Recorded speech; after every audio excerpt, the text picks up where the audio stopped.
Alright folks, it's Hoot. Chapter 20, page 259. It's about to get intense because of something in my groundbreaking ceremony, Mother Paula's. Let's see what happens. A smaller limousine delivered the Coconut Cove mayor, Councilman Bruce Grandy, and the Chamber of Commerce president to the construction site. A satellite truck from a Naples television station came next, followed by a newspaper photographer.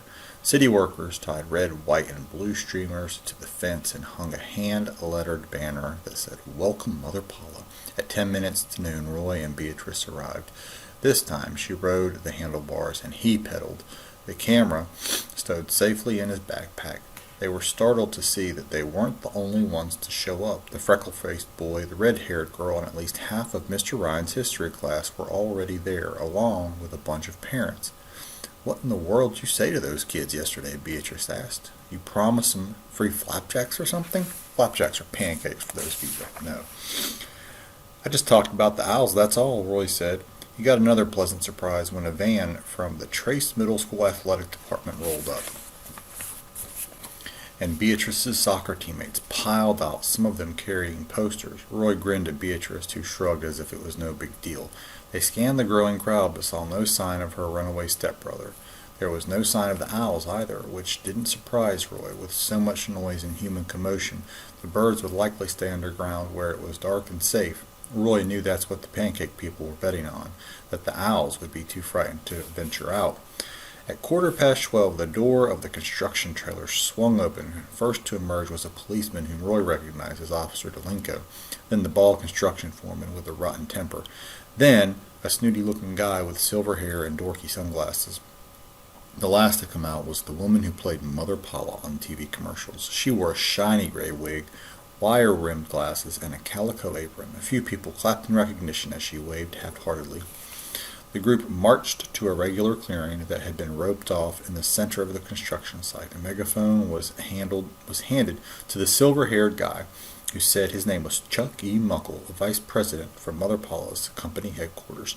He really thought he was hot stuff. Roy could tell.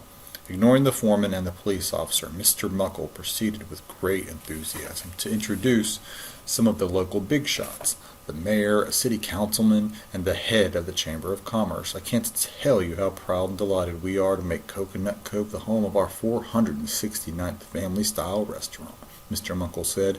"Mr. Mayor, Councilman Grandy, and all of you terrific folks who've come out on this gorgeous floor today, I'm here to promise you that Mother Paula will be a good citizen, a good friend, and a good neighbor to everybody."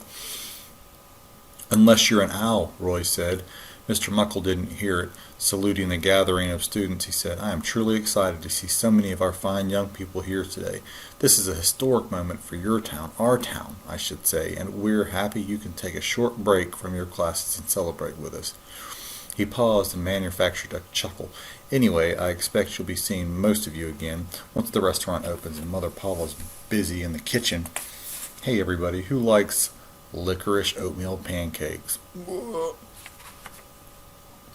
It was an awkward moment. Only the mayor and councilman raised their hands. The girl soccer players held their homemade signs with the blank side facing out as they awaited directions from Beatrice. Mr. Muckle snickered nervously. "Mother Paula, dearest, I think it's time. Shall we do the deed?" They all posed side by side, the company VP, the mayor, Mother Paula, Councilman Grandy, and the boss of the Chamber of Commerce.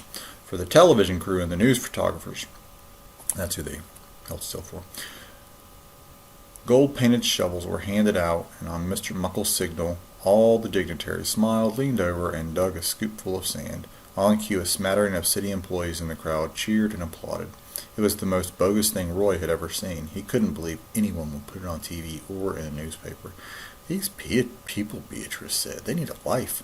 As soon as the photo pose ended, Mr. Muckle tossed down his gold shovel and snatched up the megaphone. "Before the bulldozers and backhoes get rolling," he said, "Mother Paula herself wants to say a few words." Mother Paula didn't look overjoyed to have the megaphone shoved in her hand. "You've got a real nice town," she said, "and I'll see you next spring at the grand opening." "Oh, no, you won't." This time the words came out of Roy's mouth as a shout, and nobody was more stunned than he. A tremor rippled through the audience, and Beatrice edged closer, half expecting someone to come after him. The actress playing Mother Paula seemed miffed, peering out over the cheap wire-rimmed glasses into the crowd. Now, who said that? Roy found himself again raising his right arm. I did, Mother Paula, he called out. If you hurt a single one of our owls, I'm not eating any more of your stupid pancakes. What are you talking about? What owls? Chuck Muckle lunged for the megaphone, but Mother Paula threw an elbow and caught him squarely in the gut. Back off, Chucky Cheese Ball, she huffed.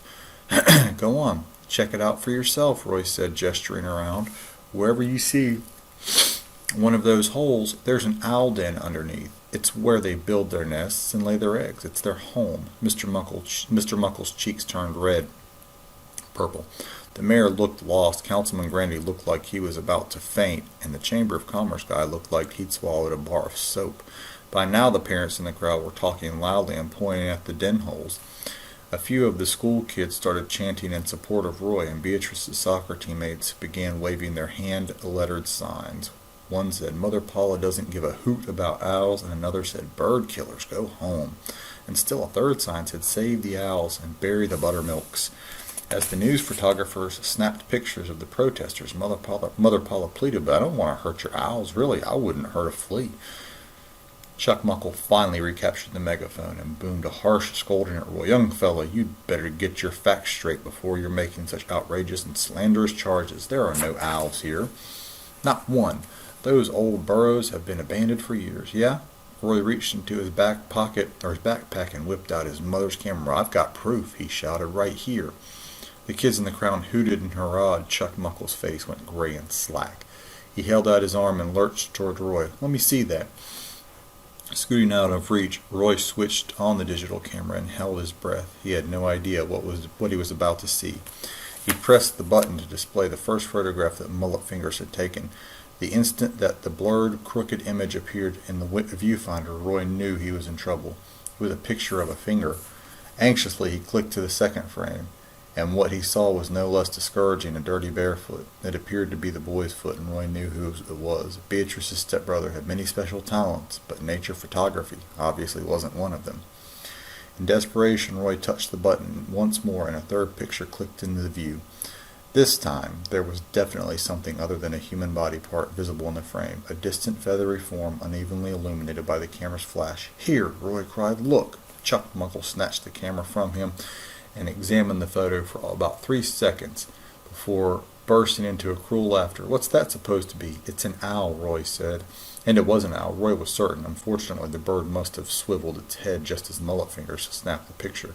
Looks more like a lump of mud to me, Chuck Muckle said.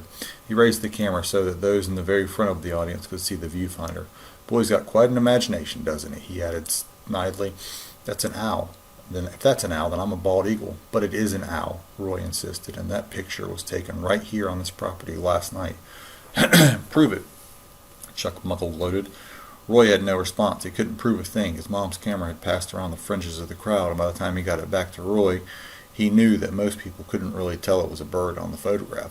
Even Beatrice wasn't sure, turning the viewfinder sideways and upside down as she stared in vain, trying to identify a telltale part of the owl anatomy.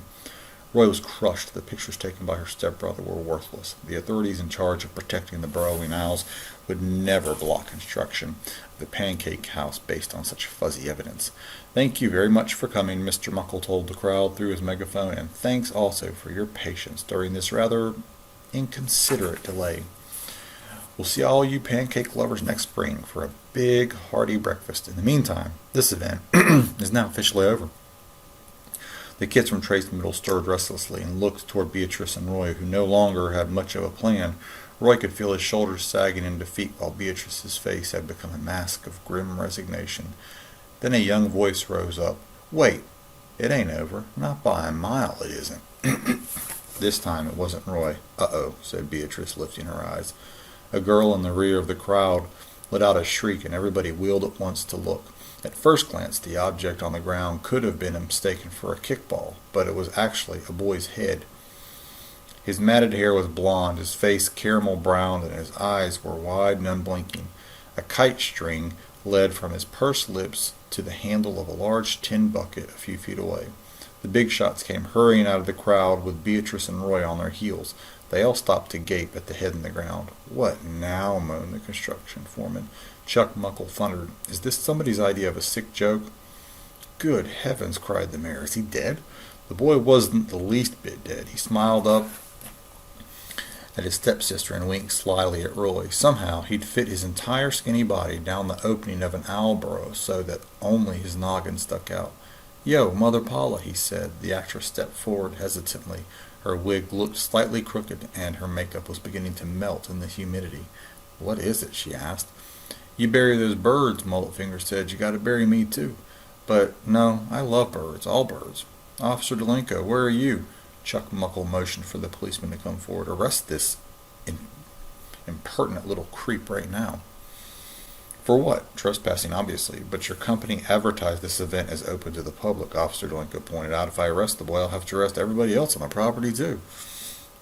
Roy watched as a vein in Mr. Muckle's neck swelled up and began to pulse like a garden hose. "I'll be speaking to Chief Deacon about you first thing tomorrow," Mr. Muckle hissed under his breath at the patrolman. "That gives you one whole night to work on your sorry excuse for a resume." Next, he turned his withering gaze upon the forlorn foreman. "Mr. Brannett, please uproot this stringy weed." And that is where we're going to stop. Page 268. See what happens to Mullet Fingers. That was pretty interesting. Burying himself, except for his head, like the beach. All right, thanks for tuning in. Have a great day.